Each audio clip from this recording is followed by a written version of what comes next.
شیر اور چوہا۔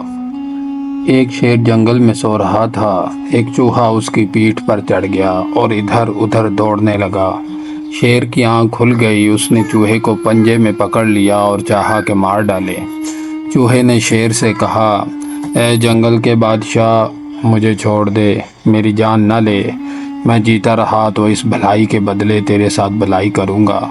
شیر کو چوہے کی اس بات پر ہنسی آ گئی۔ اسے چھوڑ دیا اور کہا، تو میرے ساتھ کیا بھلائی کرے گا؟ تھوڑے دنوں بعد شیر ایک شکاری کے جال میں پھنس گیا۔ بہت زور کیا مگر نکل نہ سکا۔ وہ جال میں پھنسا ہوا ڈکار رہا تھا۔ چوہے نے شیر کی آواز سنی۔ وہ اپنے بل سے نکلا اور شیر کے پاس آیا۔ دیکھا وہی شیر ہے جس نے اسے چھوڑ دیا تھا۔ چوہے نے اپنے دانتوں سے جال کاٹ ڈالا اور شیر کو چھڑا دیا۔ بے شک احسان کا بدلہ احسان ہوتا ہے۔